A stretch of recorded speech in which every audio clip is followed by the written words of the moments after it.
Everybody, everybody go. Everybody, everybody go. Run and tell everyone you know. It's time for Talk Live Tuesday. Talk Live Tuesday. You know where we at. It's time to sip and chat. Get to the bag and tell them that tag. Talk Live Tuesday. Talk Live Tuesday. You know where we at. It's time to sip and chat. Get to the bag and tell them that tag. Get it. What's up, y'all? Welcome to Talk Live Tuesdays at Tag. Y'all already know what it is. It's your boy, the Boom Tag did it. And we are here on Talk Live Tuesdays, my very first episode back. Y'all know I've been waiting so long to get my shit back on, on the air. And I had to get it perfect for me. So we are back. We are better. Listen, we're downtown in the loft. We're not in the studio this year. We're in my house. But we got this shit. I got this shit working, y'all. We finna get this thing going tonight. Listen, I got Niezes in the building. I'm gonna try not to call him by his real name because I got a habit of doing that. But we have Neyzus in the building, and he is about to. We about to get into a lot of things today. I got, y'all already know how it go. Y'all know I got my cards and we ready to go. So we gonna let Neyzus introduce himself, and we gonna get into the things of the things of the things. And make sure you guys are following me on Instagram at Tag Did It. Make sure you're following Talk Live Tuesdays on Instagram at Talk Live Tuesdays, and of course y'all already know what it is. We got our Lavish Hookahs in the building, so make sure you're following Lavish Hookahs official on Instagram as well. Niezes, what's up? What's going on? Hey y'all. Hey. How you been? Introducing myself. Introduce yourself. You gotta. I don't know what to say. Give us a pump up. Tell us. I'm Neyzus. Hey, what's up? From Washington D.C. here in Atlanta. Been in Atlanta for about 5 years now, almost 5 years. I'm just your regular everyday creative. I rap, I write music, I dance.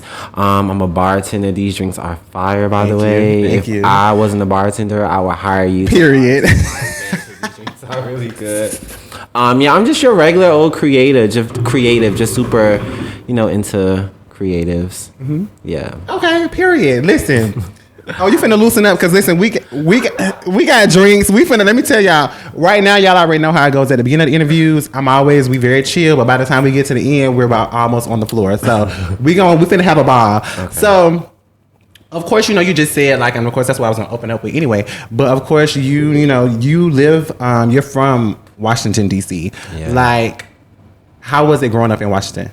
Well, I grew up in between Washington, D.C. and Maryland. I wasn't raised by my mom. I was raised by my godmom. So early in my younger years, I was in the city.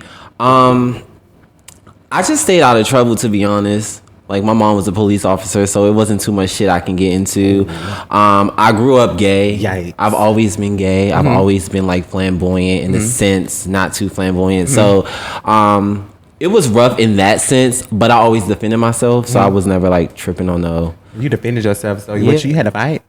I did have to fight. You were a fighter?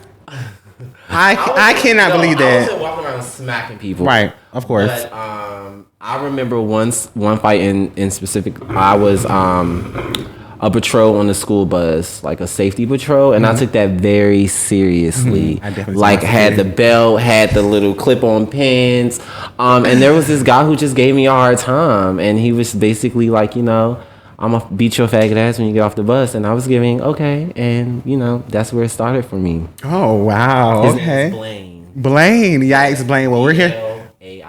Blaine, we're here talking about you on Talk Live Tuesdays. Listen, we're because baby, you should have whooped his ass. When he said faggot ass, I would have hit him.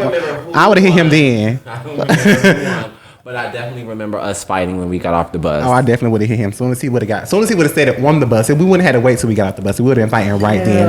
But I took my patrol safety. I took that serious. So you had to wait till you. Yeah, I had to wait until after. Well, did they take it after you got in the fight?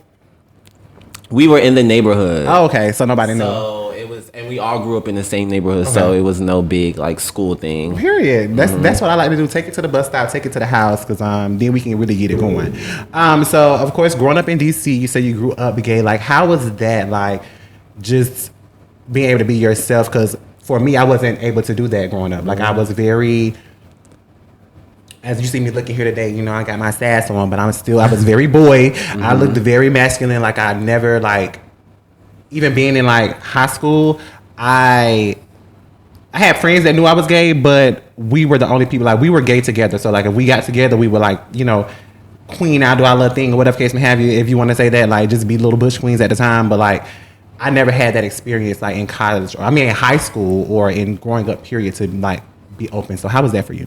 Like I said, I was just always like into boys. As a young boy, I remember like being into boys. So I was always really comfortable with myself. I've never really had to come out to my family, my mom. Like they knew, and when I did kind of come out, it wasn't like a big surprise. But it was hard. Like I grew up in church too. Like I was in the dance ministry. I was a cheerleader. I was in all of that stuff, and it was hard. What's crazy? It was hard for me in church. Of course. Like, of course. It was like a group of youth, like young adults, and they used to. My middle name is Rayvon, and they used to call me Reggae in church. This is a true story. They used to call me that in church, and I never gave a fuck. That sucks.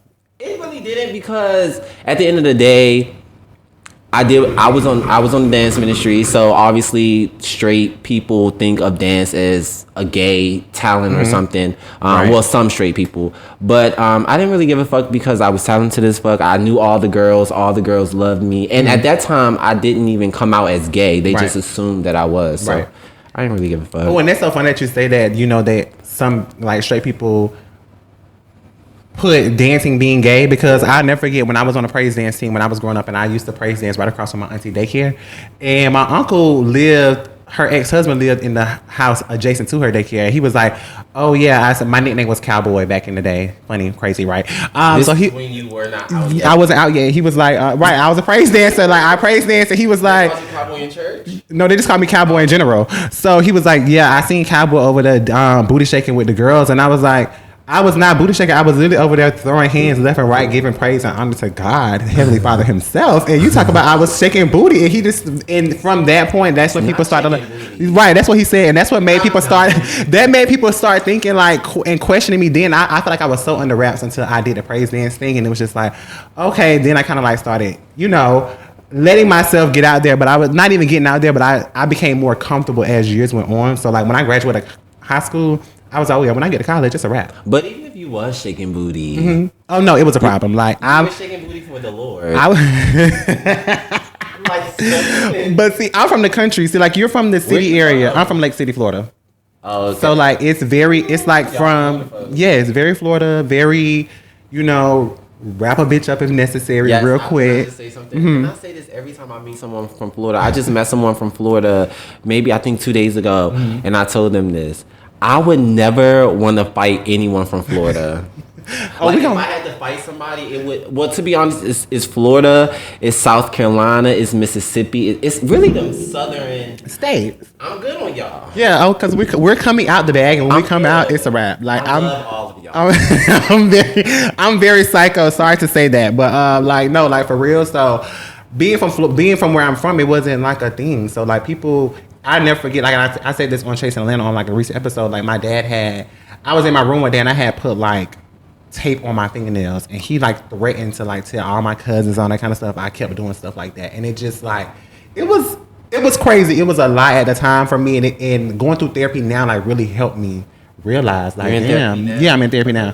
That shit, like it helps. It really helps. Like it was just like, damn, like I was probably like 7, 8 when that happened, and it's like, who knew that trauma from that young, like you being that young, can go into your adult life now. So, but anyway, this is not about me. This is about you, of course. So, like you say, you never came out, but like with your family, like how did your family treat you? Like, of course, you said they knew you were like, they kind of felt like you already were gay. They already said, they knew that. Like, how did they treat you when? Well, my family never called me reggae. It was just the people at the thing, right? That didn't matter. Right. I have a great family. I love my family. My family has always been super supportive of me. I've never had any type of issues as far as my sexuality goes with my family. Like, they're super supportive. I have no, like... Wow. Yeah, I've never had I dealt with outsiders more than insiders. Like, my brother is a heterosexual. He's super okay with me being gay. My mom is. She's met like partners that I've dated. Right. I'm never like, and I'm just not about to not be myself. Right. Like, I was so scared. It was very scary. Very, very scary time for me to even think about that. I grew up down south, and I think that it is a lot deeper in the south than it is where I'm from. But, you know, I just really didn't give a fuck. Listen, let me tell y'all, Niezes is sitting here with his Christian Dior glasses on. He has on his you know, his Rick. No, don't take your glasses off. You fine. Look, he got his Ricky O's tonight. Listen, we are in Talk Live Tuesdays with Ted. Y'all already know what it's about to give. So, you know, outside of that, now, of course, you said your mom like met people that you dated. Like, are you dating now? Are you like dating anyone? Interested in anyone? Like, what's that for you? Because I did see a post on Instagram that you posted on your story. Yes. When I get to interviewing people, I'd be very nosy on that page. So you had posted on your Instagram story, and you pretty much had posted a quote that said pretty much like, you know, you're not thinking about a relationship right now. Like, you just be your friend, your person, you know, all that good stuff. Like, so where are you? Where are you right now? Like, where are you at with dating right now? I'm single. I'm completely single. I'm not dating anyone. The door is open. Okay. I'm not opposed to dating. But if I do date, I will want what you said, like someone to be my friend, someone to support me. But at the moment, I am like completely, and I'm fine with being completely single. Right. Like, I think that right now I am honestly in the happiest space that I've been in a long time. So I'm okay with being single. Right. Like, I'm not pressed, you know. But if you and I've met guys, and I can be in a relationship if I choose to. And I've met guys who try to date me, but I haven't met that person that like I really connect with. I will say this because like even it takes time, and I feel like I don't know how many fucking fucked up places or relationships you have to be in with these niggas out here to get to like the person that you got to be with. It takes me one time. Like it's like I don't know who like what you got to do, like, but like literally like for me, I'm dating somebody right now, and it's just like I feel like before now, you gotta really bask in what you're in right now, like being in your happiest time and being, because I feel like that's when I was most creative. That's when I was most like, you know, like getting in my shit. And then like he came along and was like very much like, oh yeah, you really need to be on your shit. So it's like somebody that pushes you, like, and I'm dating right now. I've been dating this person for like maybe 7 months now. Okay, and it's been under wraps. But like, how long do you feel like you should date a person? Before sex, and then before sex, and also before getting into like an official relationship. Okay, so here's the thing about sex. I think I don't really get it out, because over here, I don't put a timeline. Speak your mind. On that. I don't put a timeline on that. I think we sexualize everything now, and sex is literally everywhere. And I do believe that sex is supposed to be very intimate and very like. Right. I can't be fucking on you and you not like. I gotta have the vibe with you. But you have to put people in the places they deserve to go. Like you have people who deserve to be hookups and like one night stands, and I'm just having fun. I'm just living my life. And then you have those people that's like, okay, I actually kind of like you, so I'm gonna just chill on that. But okay, if you do that, what does that really do? I like you, but I'm gonna chill on having sex. Okay, but what does that do? Does that encourage them to go have sex with someone else? Is that like is that a badge of honor? Like, I made him wait. It's a badge for me. That's a badge of honor, because like I don't really look at it like no. Oh, dude, I'm like dating now. Like, he literally came up here for. We started talking last year in November. He came up here January, like MLK weekend. Nothing. I wouldn't have. If this is somebody that I'm serious about, I wouldn't have fucked them. Can I say fuck? Yeah, you can say fuck. Say what you want to say. During MLK weekend. Yeah, I didn't, but I didn't fuck him that weekend. But he was here with his friends, but like at nighttime, whatever time it was, he came here. But regardless, I still didn't fuck him, like drunk and all. Like, and when you're intoxicated, like it makes you want to go at the time for real. I held myself. Like, I ain't gonna say I didn't do nothing, but I didn't. We ain't do no sticky icky. So we ain't do no. You can do a little oral. Okay. You can. See, that's the thing. I'm like, once you get there, you're there. Those games.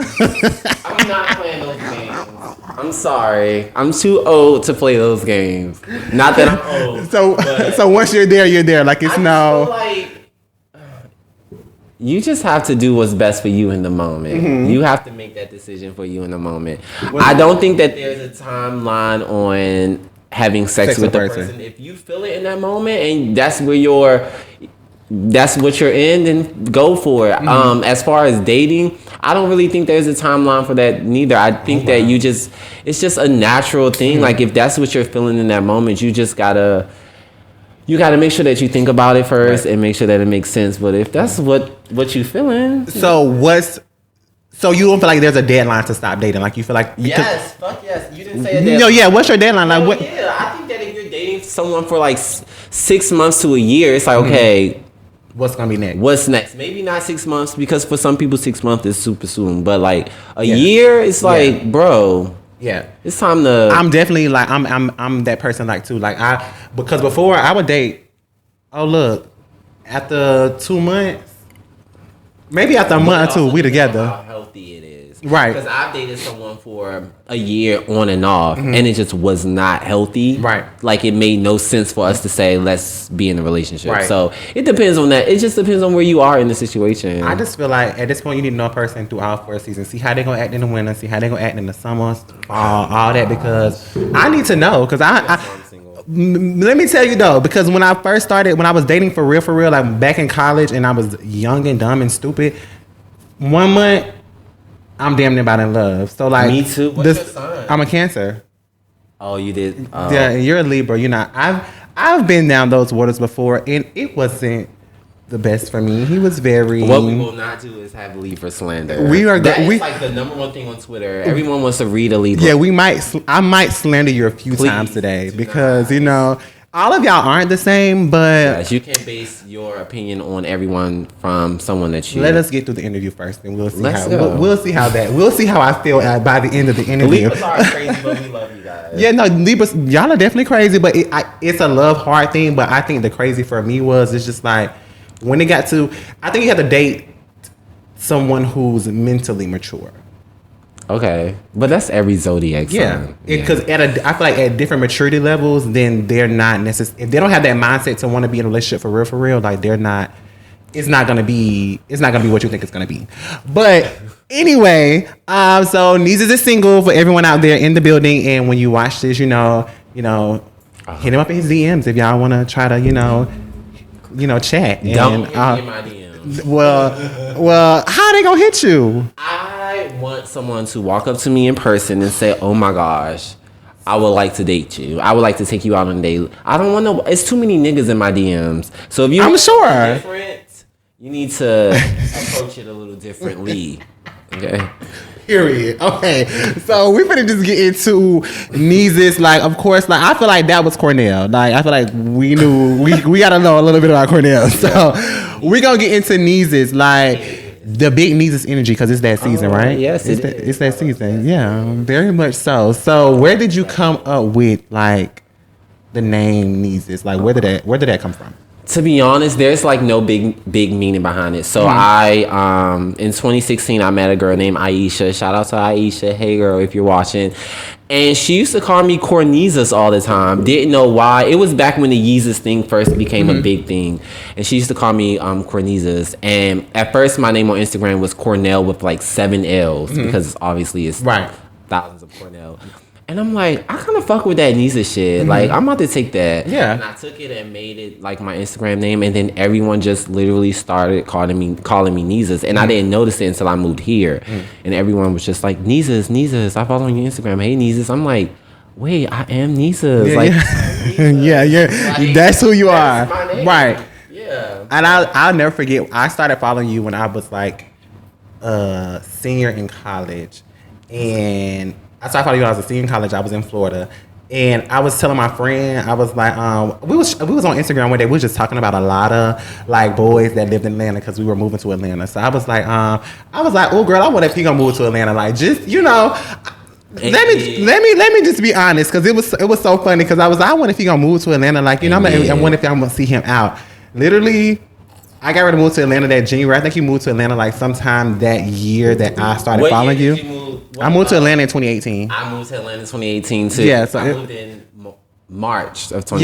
Yeah, like and I moved here in January of 2018. So it's just like I was like, and then when you posted that you were here, I was like, girl, why did I come? I'm like, why did I come to fucking Atlanta? That's the fucking question.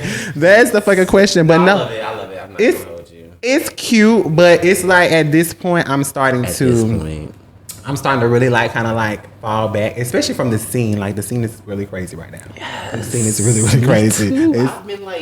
I've been really, I think the pandemic specifically really made me enjoy my time by myself. Right. Like, and now that it's over, it's like, I'm not sure if I'm ready to be around all them people. Like, I have to be out of course sometime because of the show. But like, once the show is over, like once we are out of this funk, it's gonna be like, okay, I'm gonna shut down for like a few months, and I'm gonna go hard. So Niezes was something that came from a friend, and that's your IG name. That's now your stage name, of course. So before we get into your music and things like that, because you just dropped a new hit. I did. You just dropped a new hit, that's right. That's right. What Sweetie said, I know that's right. That's right. So, and of course, you dropped the song that I really live for, Nasty. You dropped that song. That's like, that's my shit. We was here listening to it before he came in. I said I gotta definitely ask him about some lines in this song. But yeah, so we're going there too. But when I first seen you on Instagram, you were modeling.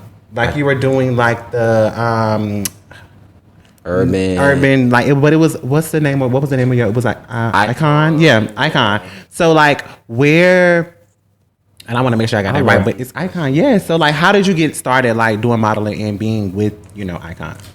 So I started modeling in high school. I was in the 11th grade. So back home we had this thing called Catwalk Classics, and it's basically a high school competition where the high school modeling troops would come and compete for like a grand prize, and we had it every year.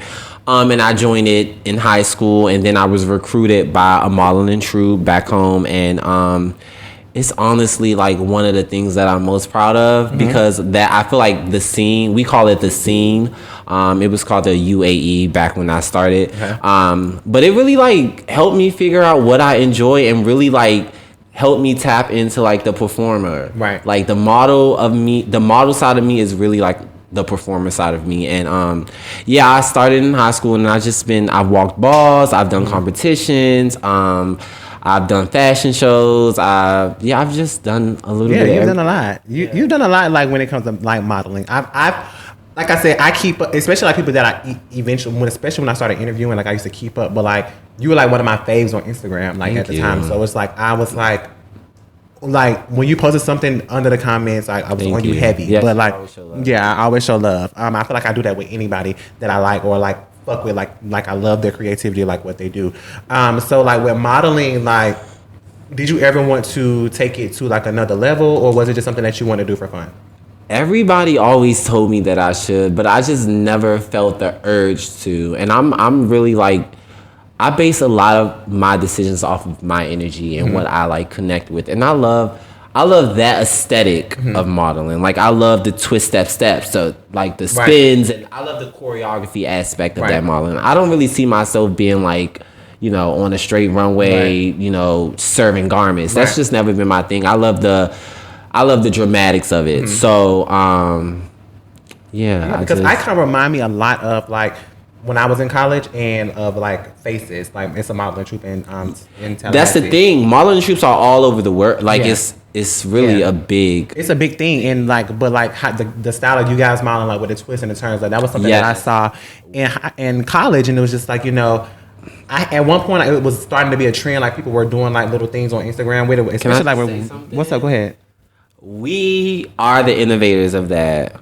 Where I'm from, the reason why I say that is because even if I go and look at a modeling troupe's videos nowadays from like a city that's not DC or Maryland or whatever, the way that they move, it's good, but it looks like something that we were doing years ago. Okay. Like now when you watch our videos, from where I'm from now, it's like the twist steps and the turns, is like it's giving you what the fuck are they doing? So how long has that been around? Because like getting at FMU, I know Faces came around like early 2000s, if not earlier than that. Yeah, same here. Okay. But what I'm saying is I get what I'm just being a little shady. But what I'm saying is that the aesthetic hasn't.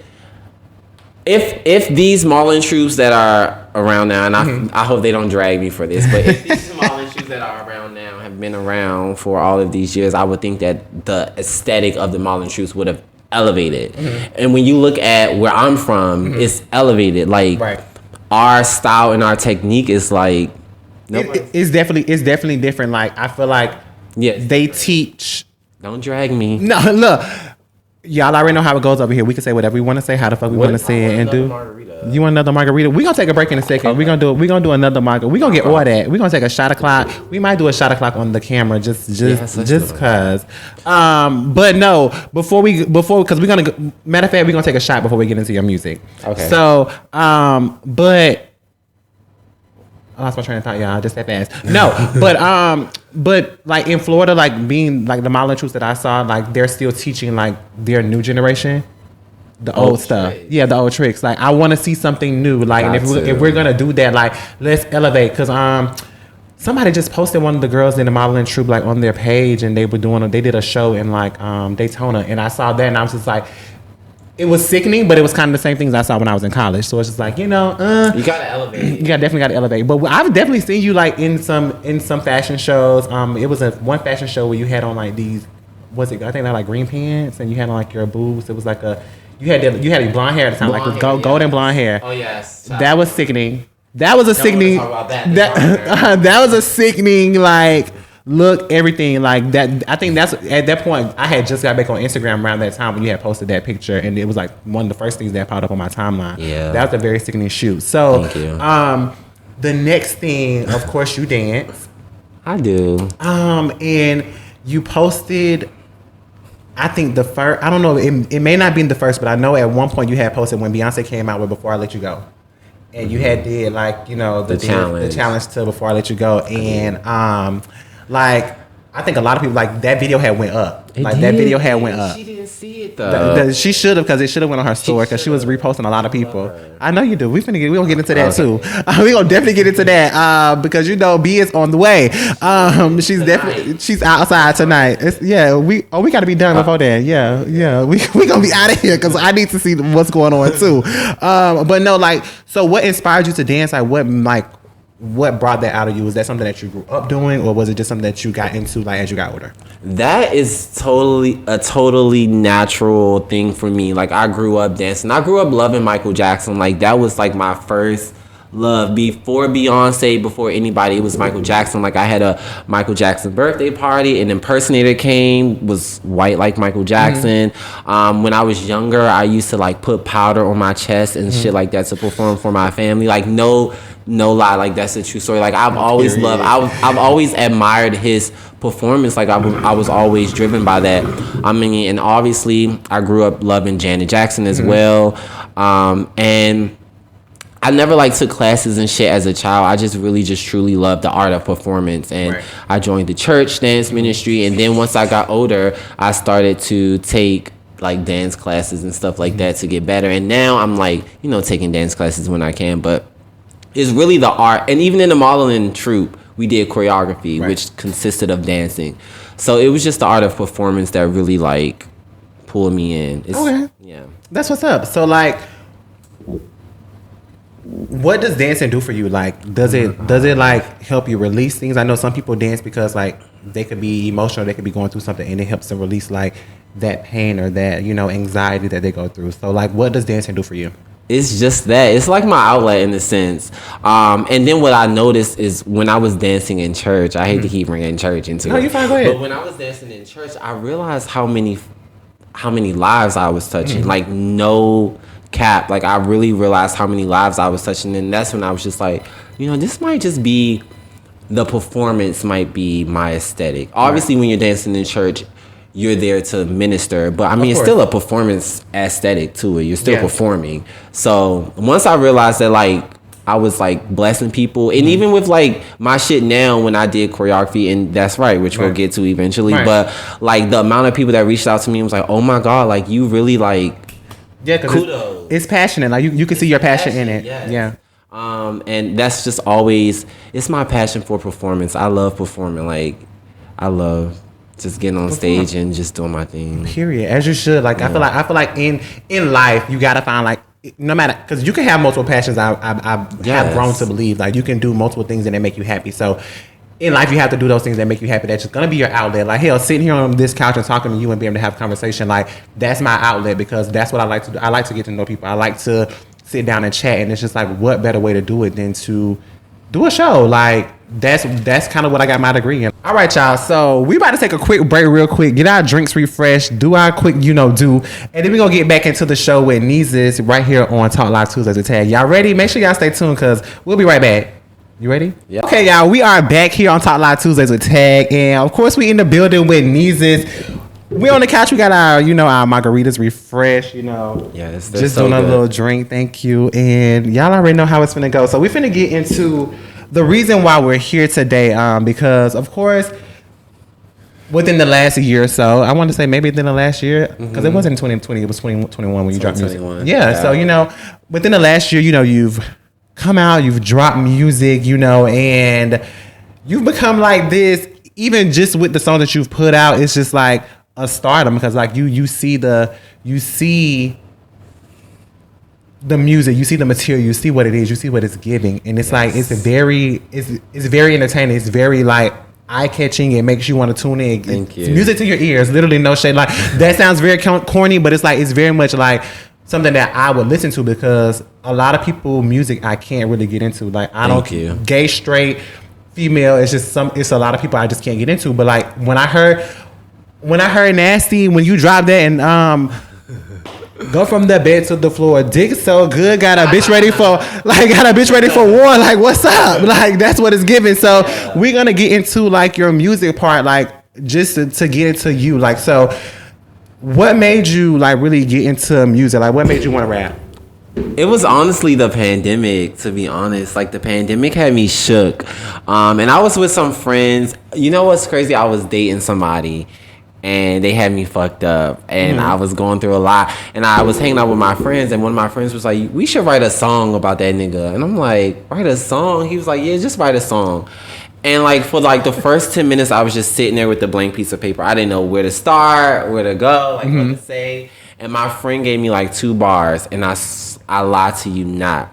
After he gave me those 2 bars, I probably wrote a whole like 2 verses off of that for that one song. And from then I went home and I wrote like 5 songs. Now they're probably terrible songs. You would think that, but it's probably not. It's probably sickening. They were terrible. They were terrible. But from then I'm like, maybe I should try to do this thing here. And growing up, my mom writes poetry, so all throughout our house, when I moved with her, she had like her poems like framed up on the wall, and I always admired that because she was like basically telling the story, like through her eyes, and I just always fuck with that. So I was like, maybe I should try this shit. And one day I was working from home and I heard Nasty, the beat for Nasty on YouTube.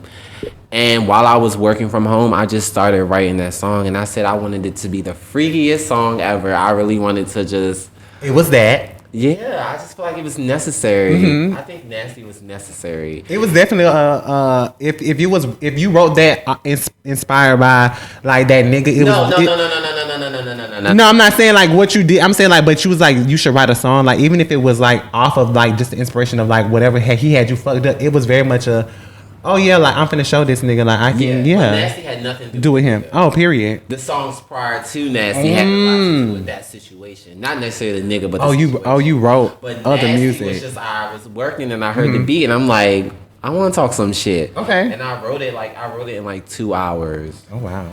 And which is a long time. That's not a long time. It's a long time, but like starting out and actually being able to make a song in 2 hours, like that's sickening. Yeah, and that's the first song I went to the studio for the first time when I recorded Nasty. Like my first time in the booth was when I recorded Nasty. That's why it's my baby. Like Nasty's like mine. I like rappers that write music. We're not gonna go there today though. But oh my God, please. Yeah, we're not going there because people think it's so easy writing music. It's not. It's not easy writing music. That's why I like apply rappers that do that because it's just like I feel like that's your creativity. Like if you go, I feel like if I'm listening to your music, and that's with everyone, like, and I'm not gonna say everyone, but like rappers in general. Like when I'm listening to a rapper rap, like I feel like they're telling me their story of going to their life. They should not have one person like you should. No, you think a rapper should write every last single song? There's people that does it. Okay. There probably are people that they say Jay-Z like freestyle his shit and like 21 Savage does too. So I mean there are, but it's just really difficult. Mm-hmm. It is. And maybe it's Yeah, I mean, to each his own, but however, I like just knowing that like you wrote that song and it's just like I know like now like it's more of a like I said, it's a passion behind it versus just doing it like, okay, well, because anybody can go in the studio and be like, oh, I got the aesthetic, I got whatever case may have, you write me a song, because I'm pretty sure if a bitch wrote me a song, I can get up there and perform it. You know what irritates me the most is when people say everybody wants to be a rapper now. Everybody wants to be a rapper now. And I think that is the case in some scenarios, but I feel like what is wrong with a person learning how to do something, enjoying it, falling in love with it, and really dedicating themselves to that craft. Whether it was something that you started a year ago or 14 years ago. What difference does it make? So I think that conversation is, and it's something I do want to get into, but we can talk about it right now before we go into the songs. Yeah, but I think that when it comes to like, because I said that too. I felt like gay rap had become oversaturated. I feel like only reason I feel like that only because so many people. I feel like once one gay rapper came out, and it became a thing. I feel like so many other people came out. Something? Yeah, let me finish this though. Okay. But let me tell you, it's not about like you. You have good music, but I feel like some people just say, oh, I'm finna go be a rapper because I seen Niezes be a rapper. Or I'm finna go be a rapper and go get in the booth and write a song because now Santana's in the booth. Or Santana is, this person. Shout out to Santana. I love Santana. Damn. He's doing his thing. He's really breaking down barriers for people like that are more flamboyant, that are like, just gay rappers. Just gay rappers in general. So like, but I definitely salute him. I love Santana down. But I think that a lot of people just started doing it because it was a thing. Like it was something that, oh, okay, well, we can now have gay rappers, so let me be a gay rapper. And not saying that was you or everybody else, but I feel like a lot of people did that, and it became like, okay, girl, last week I seen you rapping, now your friend rapping, now your sister rapping, now your cousin rapping. Like it's just like, nah, like y'all, everybody can't be a rapper, and everybody's not putting out the quality work to be a rapper. And then say they're being a rapper. No, I definitely get that. Yeah. I do think that everyone shouldn't try to be one thing. Right. I do agree with that. But however, I have to say, like, when has there ever been a lane for gay rap? There has never been one. And I also feel like, because I remember growing up, I wanted to be a performer, but I damn sure I didn't know how to sing. Right. And I didn't see myself dancing behind Janet Jackson. Kudos to those gentlemen that do it, but that's just not what I saw for myself. So imagine if there was a lane for gay rappers when we were children. Right. Then we would have just the same thing, the same way it is for female raps. Once a door opened, why not? Don't let everyone in, because people aren't that great. But like, why not let as many female rappers, as many gay rappers into the conversation as possible, so we can really make this thing a thing. Right. And what's crazy is people often talk about how terrible gay rappers are or how terrible female rappers are, but there's a lot of terrible ass male rappers.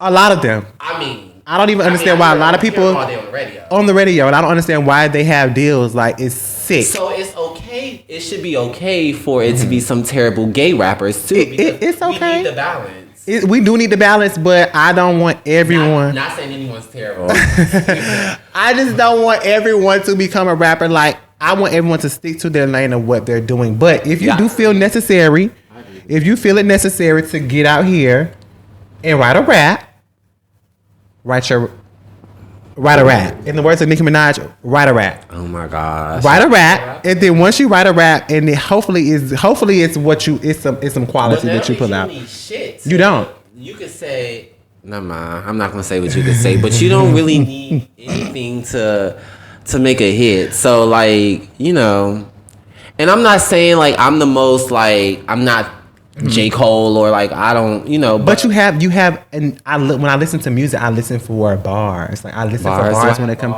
You have bars. Thank you. Do you have bar? A lot of people don't get into a lot of they don't get it. They don't get it. Excuse me? But it's because I'm a rookie right now in their eyes. I'm a rookie. I just started and These old hoes got a lot of miles on their body but ain't been nowhere.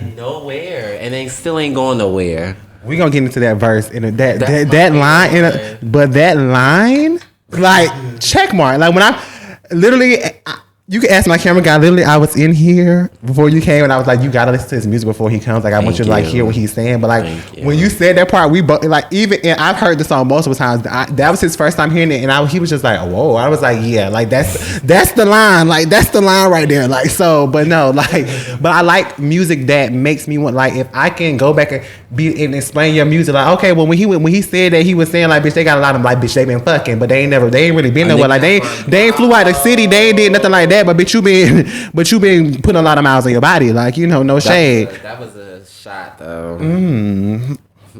It was a shot to one of his old hoes. One of my old hoes. Oh, one of your old hoes or his old hoes? No, I wasn't talking about nobody's old hoe. Oh, you was talking. I was talking about somebody's old hoe, but not my old hoe, and it wasn't my ex nigga old hoe. Oh, child. Oh. But it wasn't. Oh well. JK. Oh, the market. Okay, now this is now we're getting to the tea. We're getting to the tea over here on Talk Tuesday. We're gonna take a sip off there. I told y'all it's always something that made me want to take a shot or drink this I'm drink. dying. Okay, so your first baby, nasty. Yes.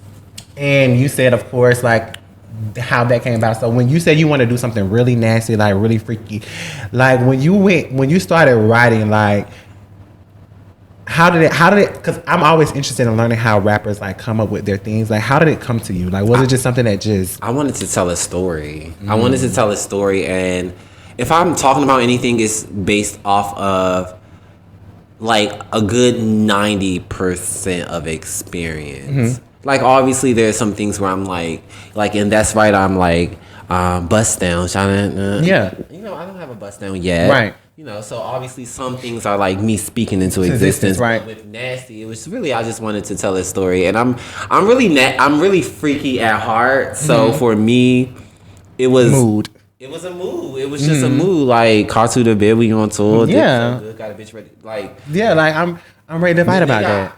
Nah, man. Let me tell you, my favorite thing you say is you can't almost start it and don't say it. That's the pet peeve of mine. No. What I was saying is I've been in situations where dick would have me ready for war. Yeah. Like that's ready to knock some shit over.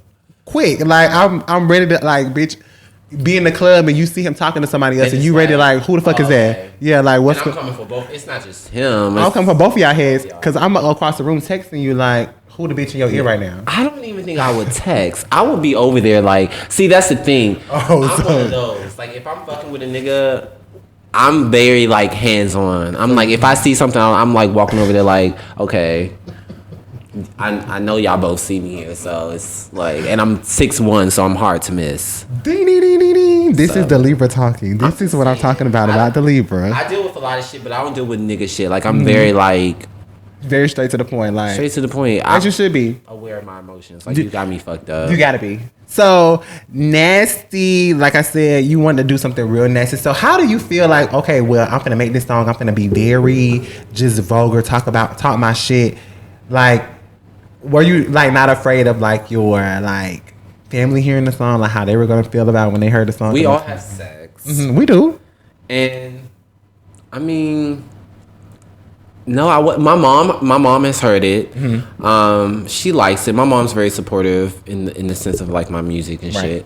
I wasn't really tripping about that. I mean, it's my fucking truth. I wrote the song. I paid for the shit. I paid to get it done. Like it's my shit. So I really wasn't thinking about that. I just wanted I wanted a bop. I wanted to make something that make people feel good. I wanted something that make people feel confident. It made me feel confident. I wanted something that, it's the fucking bop. It is definitely a bop. So a year later, and I'm still out here bumping nasty. Please do. It definitely, y'all listen to nasty. It definitely hits my playlist. It's definitely on my gym playlist too. Thank you. It gets me pumped.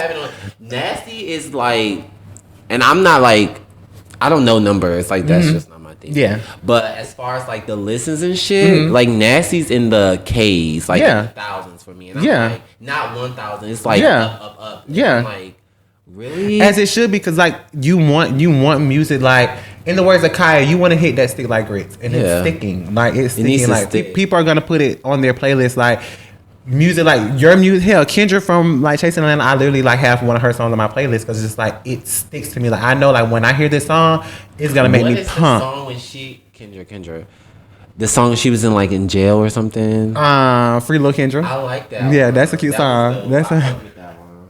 Lauren England. Oh, she was. I'm sorry. I'm sorry, y'all. It just it jumps out every time because she was like Lauren. But okay, so in that song, not shaking his head now. Don't start no drama. Don't start no drama back there, sir. But okay, so in the song "Nasty," and of course in the chorus, you said, you know. Put it on your nigga, make him OnlyFans me. Yeah. Right? What do you mean by that? Like when you say put it on him, make him want to OnlyFans. Y'all see what OnlyFans give? Y'all see how popping OnlyFans is? So I put it on your nigga, make your nigga OnlyFans me. Make that nigga want to like record that shit, put that shit out, make bank off that shit because he, you know, it's just a. Is that? Although people are releasing some terrible videos on OnlyFans. Very much so, yeah. Some people, but there are some stars out there, and I think that shout out to the content creators. Thank you so much. Thank you so much. Like we need it. But if I was to put content like that out, yeah, make your nigga OnlyFans. Make your nigga OnlyFans me. Period. Yeah. Like, and I felt that. Like I was like, yeah. If it ain't good.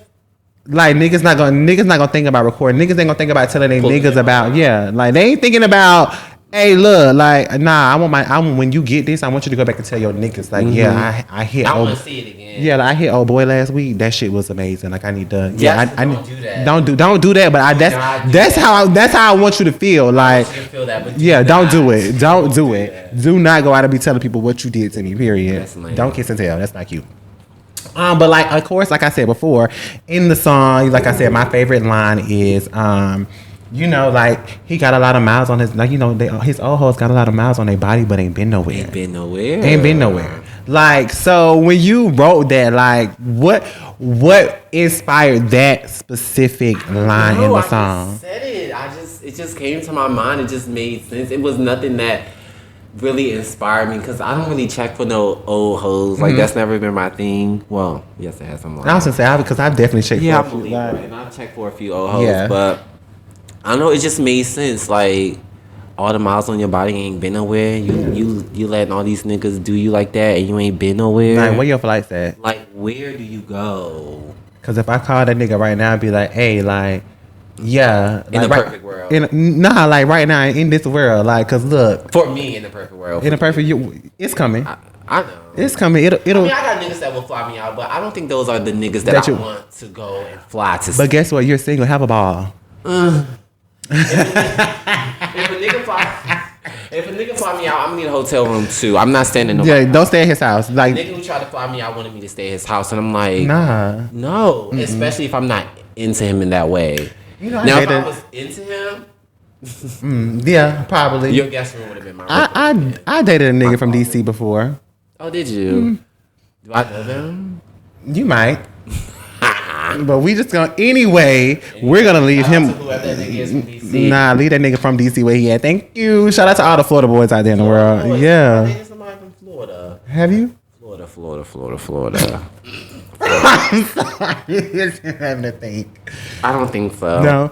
You need you a Florida nigga. Florida niggas, like, they very rough around the edges, but they gonna, like, we get our love from our mama, like, down there. Like, it's very much you a mama's boy kind of thing. But Florida, get your Florida nigga. I promise you won't want to go back. So, on to the next thing. 2 minutes. Ooh, 2 minutes. I cringe. So why did you cringe? 2 minutes makes me cringe. Why? Because it's just too aggressive. It's too aggressive for me. That's not me. It's not you? I wrote it. Yeah. And I performed. I think in that moment when I recorded the song, I just was like, I think a lot of people are about to kiki. Mm-hmm. Like I think a lot of people are about to like play with me and like now everybody wants to be a rapper. Like who the fuck does this nigga think he is? But I just cringe when I listen. You to went it. hard though. But my friends fuck with that shit. Yes, you went hard on 2 minutes. Fuck with 2 minutes. You went hard on 2 minutes. Like it was 2 minutes part 2 coming soon.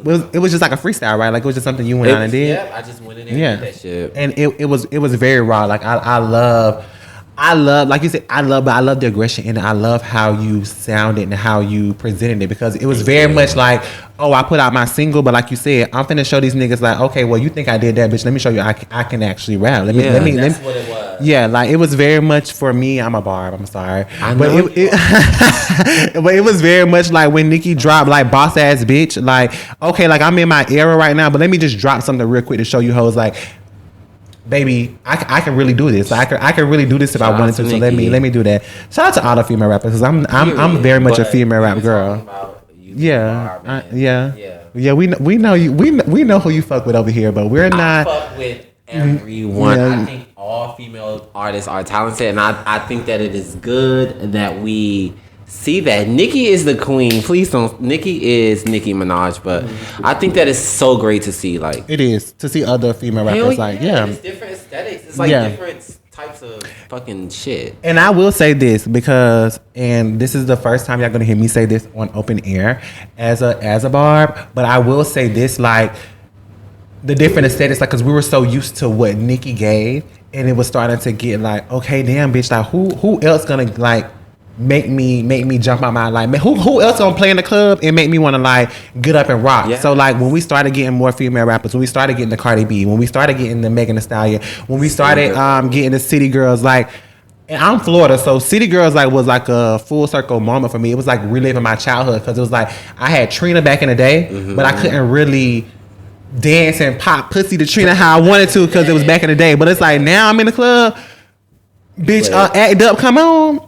Acting up? We acting up, like act up, acting real bad, real bad. So your next track, you know, which came out before your latest single, you did, and I know you did another song before that, called BBL. But shout out to BBL. But you did, you know, Rawest Bitch in the South. I love Rawest Bitch in the South. Rawest Bitch in the South. That's like my shit. Yeah. Rawest Bitch in the South, like, and I'm not from down south. Yeah, and that's like when you said it in the song, it's just like you're not from. Make sure I say that. Yeah, it gave very much Mulatto and Trina and Sweetie when they did I'm a real ass, rich ass bitch from the South. Like that was a very that's what it gave me. But it's like Rawest Bitch in the South. It was like a gay boy's version. But I lived for it. Like, and I love Nubian. Shout out to Nubian. I'm gonna have Nubian. It's Nubian. I'm gonna have Nubian on the show very soon. But like, I think that matchup, like y'all on the song together, it was live. That song is such a fucking vibe. It is. How did you get into like? Because that was a collab. So like, how did that collab come about? I've known DK, I guess, for almost the last year, I think. He hit me up like a long time ago, and we were supposed to do something together, but you know, things just didn't work out in that way. And he hit me up earlier this year, and he was like, "Hey, I got a song that I want to do with you and Nubian." And I met Nubian when I first started doing music. Nubian was very supportive. I fuck with Nubian. I think that what he does is. It's the Florida in us. We love raw bitches. Thing. You gotta give him his flowers. So he hit me up. He was like, "I got a song. I'm Nubian's gonna be on the track." And I'm like, oh, "Okay." So that means I really gotta pick up my pen and like, okay, because I know Nubian. He's gonna write. And he did his thing as well. So I wrote that shit and I recorded it, sent it to him. Then at first he was like, okay, well, everybody's verse is recorded, but y'all not gonna hear it until it's released. And in my mind, I'm like, oh no, you got me fucked up. Yeah. But I'm like, okay, cool, it's your song. Right. But he ended up sending it sooner, and I heard it. I'm just like, everybody did their fucking thing. Like, have you ever written a verse and then went back and like changed it? And like, I don't like this first part. That's like, right. Yeah. That's right. That's right. The song. That's right. That was. We'll get to that, I guess. Yeah, that's right. Period. So, of course, like I said, so we're here to promote the new track, of course. That's right. That's right. It's out on all streaming platforms right now. Shout out to Niezes in the motherfucking building. Y'all already know what the fuck it is, how it's gonna motherfucking go down. Video is out too on YouTube. It's very motherfucking lit. Eating the girls up. I'm here for it. I'm here for it all. So that's right. You were down. You stepped back for a while from your old single. Like you had dropped Nasty last year. So then like out of nowhere, it was just like, bitch, Big Niezes energy. That's all I kept seeing you post. That's all you kept saying, Big Niezes energy. So it's just like, okay, something about to drop. I didn't know if you was finna do a video modeling. I didn't know if you was finna drop a dance video. I didn't know what the fuck was finna happen. All I heard, but all I kept seeing was Big Niezes energy. So like, we in this Big Niezes energy, how did that, like, what made you go in and jump on That's Right? Like, what made you write that song? All right, so Big Niezes energy really came from, I'm a little tipsy. Yeah. This what we like. This what we at. Because games coming soon, period. Oh, it's games too? It's a game too, yeah. No, but Big Niezes energy, so 2020 and 2021 were like really rough years for me. I think 2020 was like rough for everybody, obviously. Yeah. But 2021 was like tough as fuck for me. That's when I was going through that shit with the shit and shit. Yeah. And I was like depressed. I was like really depressed. I was really in a dark space. I wasn't hanging around nobody. I didn't want to talk to nobody. I was just like in a dark space. I cut myself off. Like I moved back to DC. Well, didn't move, but I went back to DC for a month, just to try to like make sense of everything that was going on in my life. And I had told myself, like, going into my birthday that year, that I was not about to be depressed no more. Like, I'm a fly ass, badass fucking bitch or nigga or whatever. Period. And like, I just refused to like go back into that space. So that's when I created Big Niezes energy, and it's just really me like tapping into like my confidence, my just talent, my not giving a fuck about niggas, not giving a fuck about friends that I'm not friends with no more, because I dealt with a lot of like fucked up ass shit with people. And I just built this persona where it was just, I'm just going into this new era of my life with like a certain type of confidence. And that's where That's Right came into place. I wrote that song in like October around my birthday, recorded it, hated it when I recorded it. I hated that fucking song. And I was like, okay, let's just do it again. Did it again, and it literally became like, when I woke up in the morning, I would play That's Right. When I'm getting ready to go out with my friends, and this is before it even came out, I would play it, and like before I sent it to anyone, and it really just became like my feel good song. Like it was really like, I say this, but That's Right really saved me. Like I love that for you. Yeah, it really did. Like seriously, I was in such a dark space. I'm so grateful that I'm like where I am now, because like I was in such a dark space, and That's Right, and the process creating That's Right, and the video, and the people that I was surrounded by, and just that shit saved me. Like I'm glad to know like your creativity brought you out of like, that's what I feel like living in your purpose or doing what you want to do that makes you happy is supposed to be about, like bringing you out of like those areas of life that make you feel down and make you feel like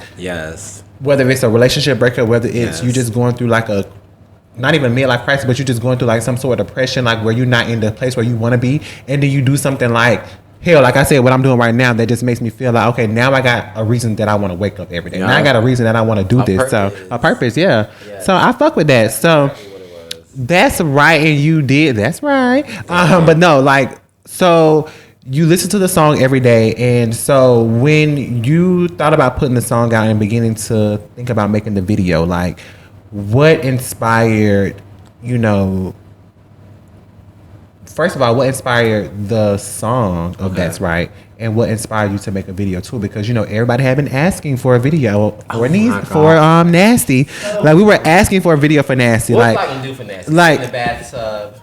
Sit in the bathtub. Hell, you could have put on a black lace outfit and had a nigga sitting there and sat up on him, like whatever you wanted to do. But we wanted a video for Nasty, period, because it was a song. They still asking for a video. Yeah, a lot of people were asking for it. Not happening. Not happening. He said it's not happening, y'all. We got That's Right, child. So y'all, we got That's Right out. But no, like what inspired That's Right, and then what made you even want to do a video for this particular song? I just wanted to make something that felt good. It felt good to me. It was it gave me like a nostalgic vibe. Like it was very like early. To me, it sounds like very like early 2000s vibe. Yeah. Like it just gives that to me. And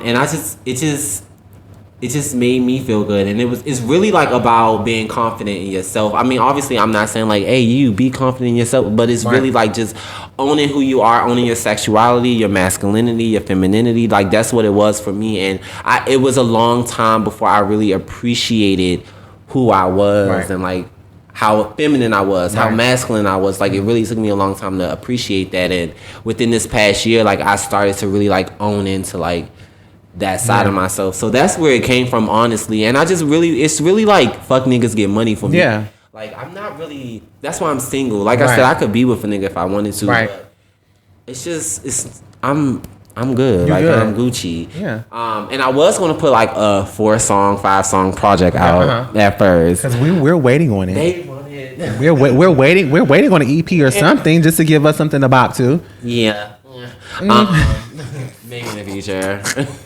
Give it to us. Yes, I want to do that, but I want to make sure it's good. I can write 10 songs and be like, let's just put it together. But if all the songs sound the same, right. I'm talking about the same shit every song. I need to experience some shit. I need to do some shit. I need to make sure I have some shit to write about. I don't want to talk about with that. Yeah, so I just feel like it's enough of the rich nigga fucking on rich nigga slander going on the radio. Mm-hmm. So I mean, and that's right gives that too. It gives like the, I'm pimping on these niggas. Yeah. I'm pimping on these niggas. But so I want to make sure that I'm talking about things that I actually experienced. So that's why I haven't like did a project. But I do have like songs recorded that I can put out if I wanted to. Like there's this song called Sweatin' that I really want to put out. But I feel like being a new artist, you want to keep yourself in the people's face. Because being in the people's face is going to make them be like, okay, well, like for me, my 2022 word for 2022 was consistency. Because it's like if you don't be consistent, like you're not gonna like get to that next point. So it's just like I felt like 2021, I started Talk Live Tuesdays. I would take a break here and there because it's like, damn, like I wanna elevate it to a certain point. I wanna do something different. But it's like, nah, like as you're fixing your creativity, continue to put it out because that keeps people like, okay, well, last week he didn't have a song on the intro of the show, but then this week he got an intro on the song.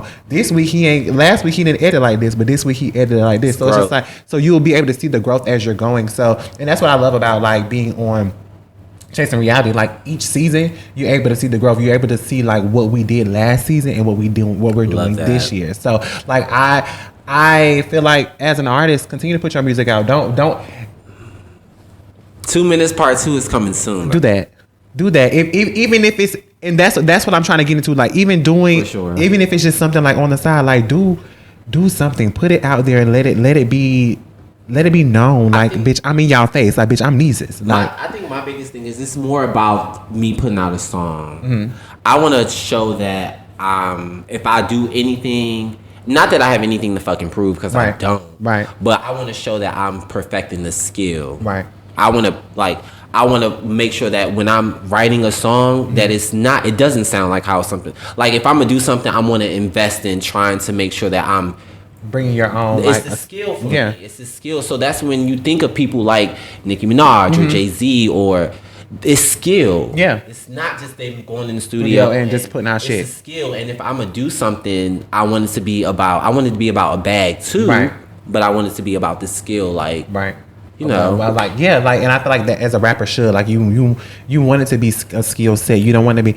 I could literally get out and I could get up every morning to sit right here and do a podcast. But it's like, nah, like that's not what I want to do. Like I want to bring people on. I want people to be able to learn about different people that I love, that I fuck with. Yeah, and see the growth. Like, I feel like, being that you're on this show today, like, who knows who may watch this tomorrow or who may listen to this tomorrow, who this may reach or what words you may say today may help the next person. That's I feel like in my life, that's what I live for. I live for like making people like be able to, I want people to be able to listen to something that I say or watch what I do and be like, damn, like, I want to go hard like he doing. Like when you got here, you was like, like this is an inspiration to you. Like this makes you want to go harder.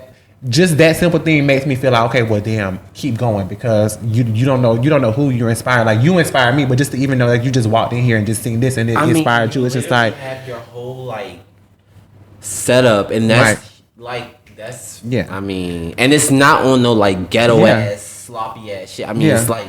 God is good. That's all I can say. God is good. So that's right. It's out now. It is. It's out on, right now. It's on all streaming platforms, Every streaming platform. Amazon, YouTube, Apple Music, Spotify, Tidal, whatever. Boom. Whatever you use. Not on SoundCloud. Not SoundCloud. He's not a SoundCloud rapper. Clearly. No. It's definitely. It's on all the major streaming platforms. Period. iTunes that ASAP. The video is out on YouTube. It's out on YouTube. Make sure you follow the video on YouTube. That's all right. So I normally don't do this, but I want to incorporate something new into my show. So I just want to do a few open topics today. Okay. But one more time, make sure you are listening to That's Right. Make sure you're listening to my favorite song out by Niezes, Nasty. That's on all streaming platforms as well. Spell it for him. Neyzus. Neyzus. Like, make sure you guys are out there listening to his music because I fuck with it. I'm gonna tell you, it's not a lot of gay rappers that I listen to. I could give y'all my top 5 right now, but I'm not gonna give y'all my top 5. But however, the gay rappers that I listen to, I feel like they have music of substance, and he is one person that I listen to and I love. Like, when I see him and Nubian on the song, I was like, oh shit! Like, right then and there, I was in my car when I looked on Instagram, like, because I gotta stop texting and driving.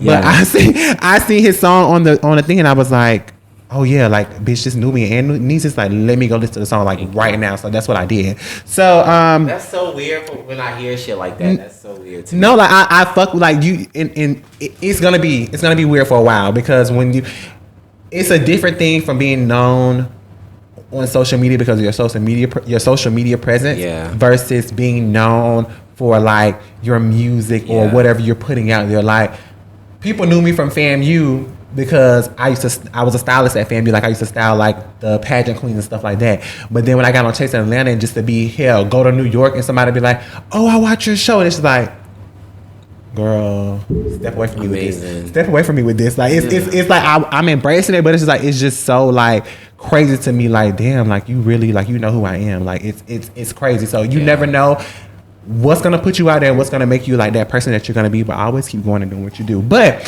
we're gonna go into, like, our open topic session. We have Niezes right here on the show. These margaritas are going, like, at this point we're gonna just have to take a shot. But so going into the we might take a shot before we get into, like, the hot seat. So the hot seat is very much it's gonna go down. It's gonna go down. So open topic. So recently on Instagram, which was like a few days ago, Santana did a show, and during his show, he pretty much said, like, women, get their influence, their aesthetic and things from gay guys now. Mm-hmm. Like, that's the move. And although I agreed, of course, like, some females in the comments didn't agree, but you had some women that did agree because, of course, in the time we are in now, girls want their makeup done by gay guys. They want their hair done. They want to be styled because they know 9 times out of 10 we do it the best. Like, and not saying everybody, but how did you feel about that statement? Like, what, like, do you feel like he was wrong for saying what he said, or, like, do you agree? Absolutely not. He was 100% correct. I think that how they took it was that I think women thought that he was saying gay men teaches women how to be women, and that's not what he was saying. What he said was, when they need a hairstylist, makeup stylist, makeup artist, choreographer, they call gay men, and that is true. When you look at the people behind these bigger artists, a lot of them are gay men. I don't think that anything he said was wrong. I think that I'm gonna say this real quick. Women in general, and I'm gonna throw this out there. When you look at Nicki Minaj and her hair, man, God did it. All Nicki hairstylists, majority of them have been gay men. Cardi B, men. Tokyo, trans woman, somebody of the community. You got her makeup artist, Erica, trans woman, community. Colin,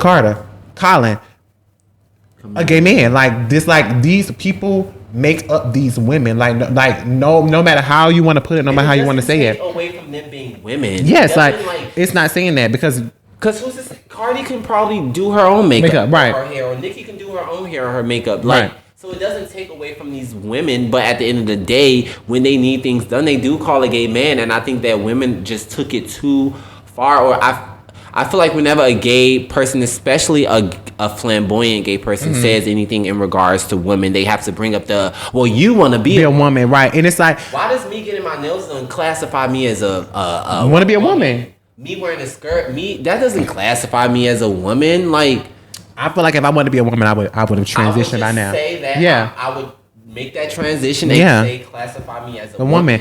And that's what I don't like. Like, just because I'm flamboyant, just because I like getting a manicure, just because I may go get a pedicure, just to make I may wear a tight shirt. Hell, just like you got your V cut on today. Like, just because I wear something, it's a women's shirt. Just because I want to show a little whatever, like that doesn't make me want to be a woman. That's just me showing like who I am or like what I like. That doesn't mean that I want to be that. That's just that's what I like to. That's how I like to look. If I want to put nails on, bitch, and have a mustache, and that's what I want to do. I think every female needs a gay person in their fucking life. Because a gay person is going to tell you what it is and what it's not. Yeah, even if the gay person is late, they're gonna tell you. Boom.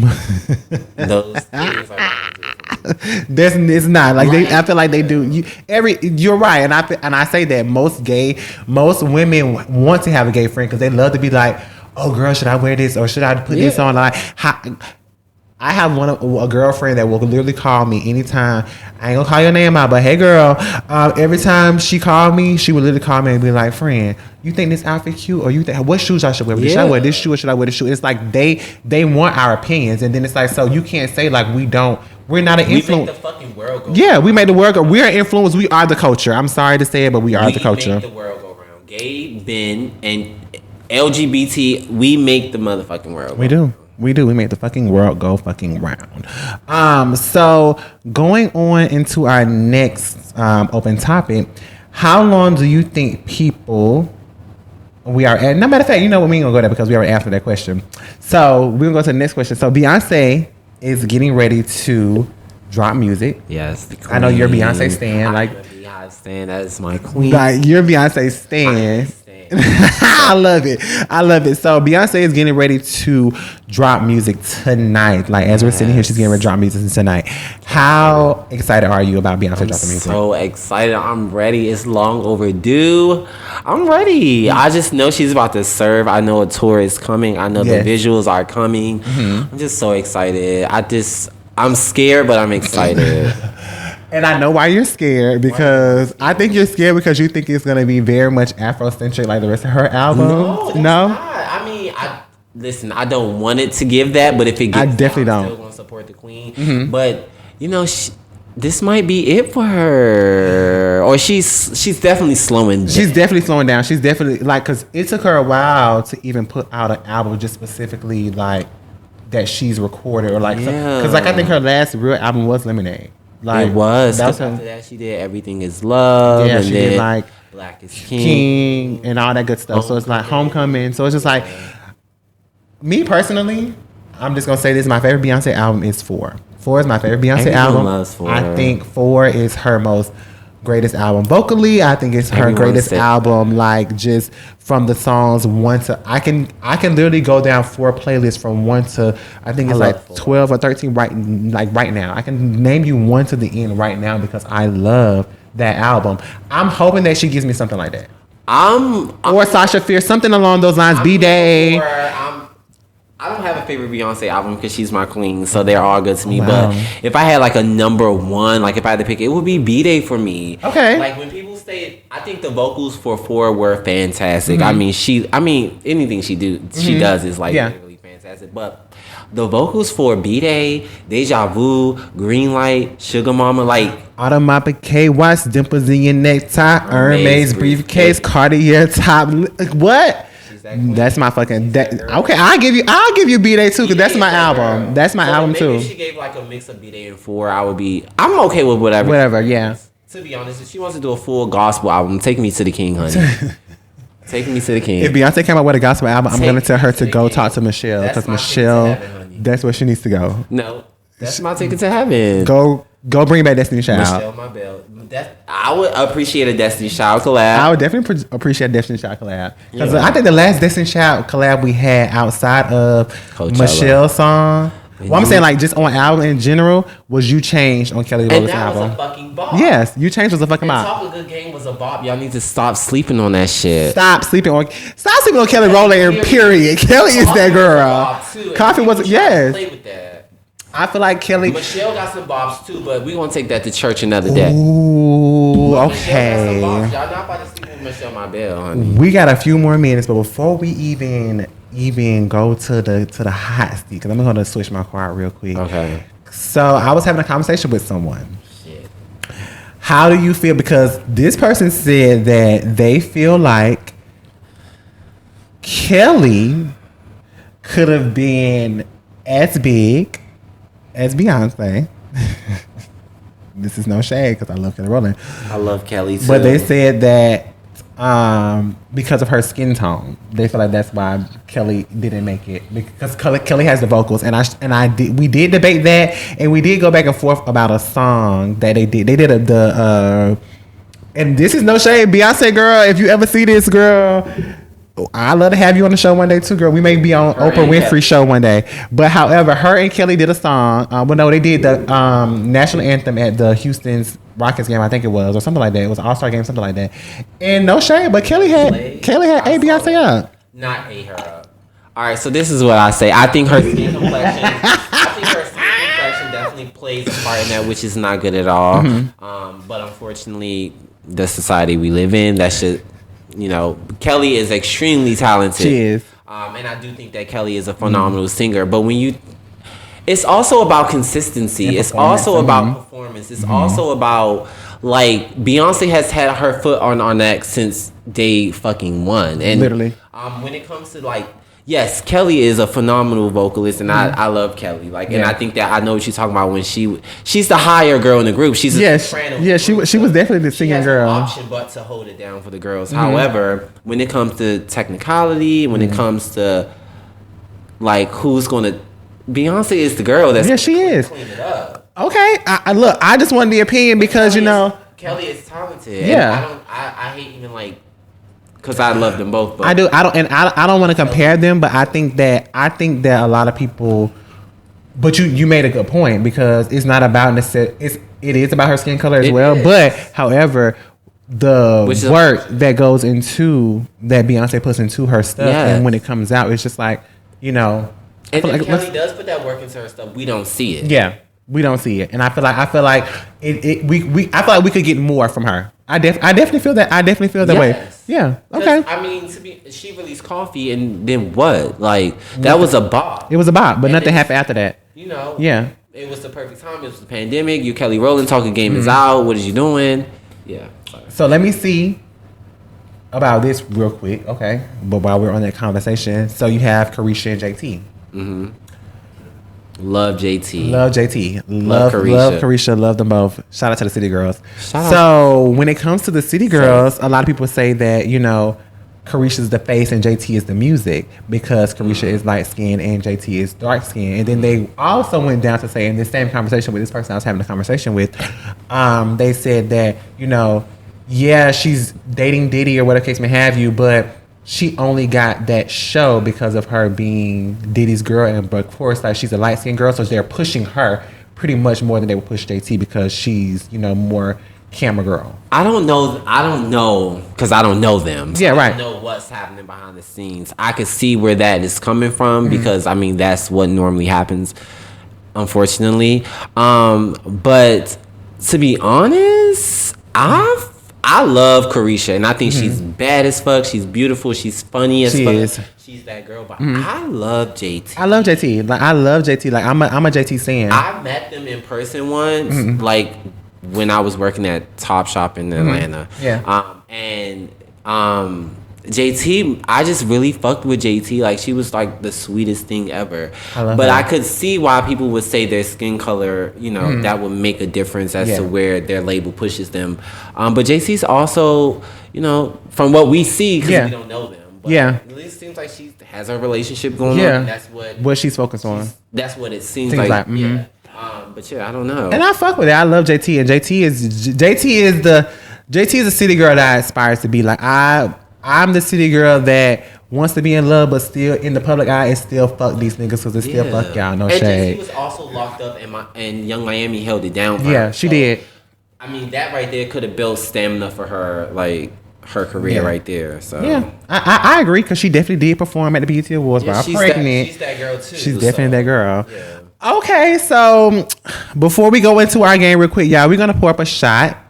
So get your shot glass. I don't know if you want to eat your same. No, it's okay. But 1, 2, 3, 4. I'm just gonna get the rest. Okay, so we're gonna take a quick shot really quick, and then we're gonna get into just our little segment, our hot seat real quick. And the first 3 questions are based off of Nasty, because your song is nasty. So just get ready for the vibes. Shot. Cheers. Shot o'clock.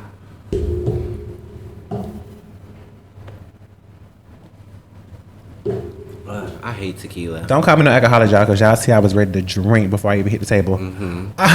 Y'all, I'm a tequila girl. Period. Oh, he breaking out the water, y'all. Yes. Okay, so we're gonna play a quick game real quick. The first part of the game is called Nasty. I have 3 questions for you. They are a little nasty. But we're gonna ask these 3 questions, and then we have like just 2 little questions on the side. But this is like your. Like what Carisha say, you can't just think about it. You can't say it. You gotta say it. You can't think about it. You gotta say it. Okay, so 3, 2, 1, boom. Here we go. So, what's your favorite position? Missionary, doggy style, or reverse cowgirl? Depending on the. Ain't no depending. Which one am I being in? Ooh, T. Well, you know what? No. Wait, T. Okay. To be honest, in both situations, like if I was the top or the bottom, I would like doggy style. Okay, y'all. I've grown up a little in my life. In the last year. Cut. I'm just playing. Okay, so doggy style. I'm gonna say reverse only because reverse doggy style. Reverse cowgirl. Oh, reverse cowgirl. Yeah, when you like that too. because you get to see the vision, like, and if you on the bottom, your nigga get to see the vision. It's just like a. Anyway, okay. Yes. Y'all just got tea on here. I know y'all probably was asking and wondering, but he just spit a little tea for y'all. So he's clearly. He are you verse or are you like is it giving top bottom verse? But I mean, you kind of like cleared it up for us a little piece. Yeah. I give what I'm supposed to give at the time. I like that. Period. So during sex, you get to bring 2 or 3 items. Oh my god. And we're gonna say like you're dealing with someone at this point. So during sex, you get to bring these 2 out of these 3 items: whipped cream, handcuffs, and another person. But you can only pick 2. Handcuffs and another person. Ooh. Now you know what you said that was, and I need to bring whipped cream. That's a fucking mess. I was thinking, a lot of people don't like to bring another person in the bedroom, so another person probably would just be like X'd out. I live. Boom. We be so stuck on one nigga that we be missing the right nigga. Oh wait, so even wow, even if you're talking to somebody. Listen, my experience gives very much so. Try your luck, honey. Ooh. We are sitting here on Talk Live Tuesday, motherfucking Niezes, y'all. That's what I like to hear. Period. Try your fucking luck. Okay, the next question: if you could do a Rap Freaks remix. Ooh. If you could do a Rap Freaks remix, who would be 2 rappers, gay or straight? Who you would include in the song? Gay or straight? And if you don't want to do straight, you don't have to, because I know a lot of people are very particular about that. So if you want to add gay rappers, yeah, let's do gay. Go ahead. I don't want to make any straight rappers uncomfortable. Go ahead. Gay and it can be anybody in our community that we know now, like underground rappers, or it can be like mainstream. But it's only really 3 mainstream rappers that we know about. Mainstream rappers. So I'll do 1 mainstream rapper and 1 hard rapper. Mm-hmm. Definitely Lil Nas. Mm-hmm, definitely. When he first came out, I wasn't into it because I don't know, but now he looks the fuck good. Very it's like a little chocolate drop. The chocolate, it's the lips, it's the teeth, it's the chest. I like Lil Nas. When he was on the ground shaking ass. It's the sign. We both had the sound down. Okay, go ahead next one. An underground rapper. Who is an underground rapper that I am not into, but like that I would. I think President Ward is pretty. Ooh, friend! Did you hear that? That's my friend. Oh, is he? That's my friend. He's dope. Like, yes. But he's also like really handsome. He's very handsome. Yes. Shout out to President Ward's B. I fuck with you. That's my pool. Period. Make sure y'all check out his new music. Period. Check out all his new music. He's very much a vibe. Okay, so. Wow, I was not expecting that's so crazy because I'm glad but that lets me know that you're someone that's in the community that knows about other people, because most people, not saying that because he's very well known, but I wouldn't think that would be like in your realm or like somebody that you would know. I fuck with B, I love him. Period. he's so good. And like, I remember before I even started rapping, he was doing his thing, and he's dope. Yeah, shout out to President Ward. Very, very handsome light skin. I'm not in a light skin no more because y'all just. I like dark skin men too. It's crazy now because like dark skin men like light skin men. I mean light skin men and then light skin men like dark skin men. But you got to get out that fetish because light skinned niggas are a trip around the world. Boom. So no, next question is, I know that you are a Cardi fan. Yes. So if you could write a verse to a Cardi B song, what would it be? A verse to a Cardi B song. What Cardi B song? Are we thinking singles or are we thinking any song? Well, she only has one album. She has 2 mixtapes. I would think I'm gonna choose from the album. And I would say I really fuck with Be Careful. Why you want to be in your feelings? It's really not her being her feelings. She's in her fucking bag. That was a good song. Let that nigga know, like, be careful. Be careful with me. Yeah. I fuck with that. But you give me you would be on that song. And Cardi's a Libra. She her is. birthday's 4 days before mine. We're the same age, so. Yeah, It gives me that. It gives me that you would jump on that song. I could see. Talk about my own freak shit. I don't talk on WAP or I could talk about fucking on niggas. So I don't need to talk. You know another song I see you on though. What? Get Up 10. Yes, I was gonna say Get Up 10. The intro. Yes, I can see you on Get Up 10. Yeah, that's like a 2-minute vibe. Yeah, that's very much 2 minutes. Okay. Plug that in there. Period. Okay, so the next question is, who inspired you to rap? Like, give me your top 3 rappers that inspired you to rap. Oh, to be honest, I'm like really inspired by females. Anything like R&B, pop, rap music. I mean, I grew up listening to a lot of Jay-Z. Like my brother loves Jay-Z. Right now, I'll just speak on where I am right now. Right now, I really fuck with Big Sean. Okay. Like if I could create my own rap persona, which I obviously could, but like make it like make believe or some shit, I would definitely have that Detroit slang, like Big Sean, Cash Dog. Like they just give me something that's like, yes, like y'all don't give a fuck. I y'all love flow, y'all switch. Like it's just like it's everything. It's everything. So it would definitely be Big Sean. Inspire me rapping. Nicki. I mean how could I? I'm here for it. I mean, I'm here for it. I know. Bar, yeah. It's just like I'm here for it. When I grew up, it was Nicki Minaj. That's who you. Like, yeah. That's who I got into. And I want people to be more honest with saying that because you can't be our age, like in our age, when you can't be in your 20s. Period. You can't be in your 20s. Period, and be like you didn't.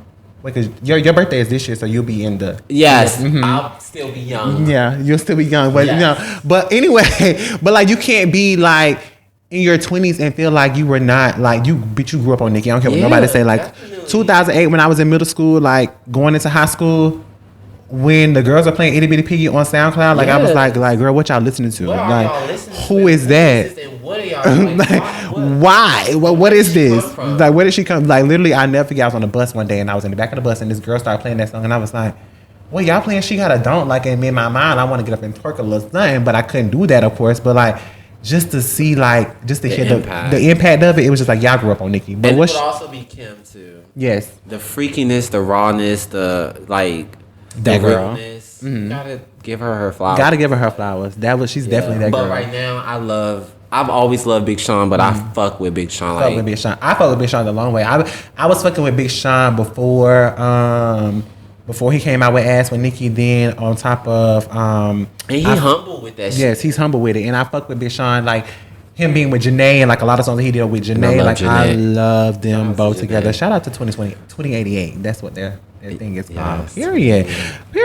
Okay, y'all. Let me tell y'all, we are down here in the Talk Live Tuesdays with Niezes, and that's all I have for you today. But before we go, like, I want to say this, and I'm gonna give you a second to shout out your brand and your bartending and all that stuff, and I want to give you a chance to shout out your new music. But I want to say this really quick, and because on my show, of course, you have to give some encouragement to the crowd. But what I want to say to you is that, one, thank you for coming today, because a lot of people feel like when they're at a certain place or if they have a certain following, they don't want to fuck with like certain individuals or feel like they can't be on a certain platform, which I feel like now I'm up there with the platform, so like some people can come on my platform. But I want to say this: I think you're amazing. Thank you. I think that what you do is like just in general what you do, like just seeing, even on Instagram, seeing your vulnerability and seeing the things that you say, like it encourages. Not only has it encouraged me, but I feel like it encourages a lot of people that are in the spotlight be okay with being open and being. Because even when you talked about, and I'm not trying to make this an emotional thing, but even when you talked about the past things that have happened in your family, or when you talk about things that have affected you, or when you're talking about, what space you're in at the moment, when I remember when you said you were getting off Instagram, or when you were going to DC, and you were, like, I remember that phase, and it's like, to see that it lets people like that on a lower scale that are trying to get to that point, or that have that not even that imagination, but have that thought of being like in your place or wherever they feel like you are. Like, I feel like that encourages. Thank you for being a person of like just light, and thank you for showing your personality and who you are. But before you go, I want you to give like you're new on my platform, and of course I want to have you back again, because I feel like we can. I feel like there's so much more we can talk about. But no, like, just give my audience like some encouragement, like people that want to be content creators, people that want to be rappers, that aspire to be artists, dancers, whatever the case may have you. Give them some encouragement on like what they should do and how they should go. Not necessarily how they should go about their life, but what they should do to continue to be encouraged. I mean, it's just simple. You just gotta do that shit. You gotta write that shit down. You gotta make mood boards. You just gotta tune all the noise out, and you just gotta do what makes you happy.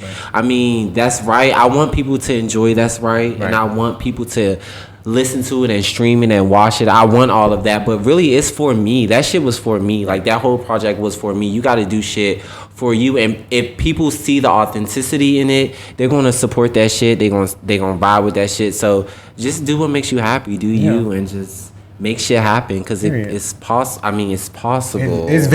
Talk Live too. It's possible.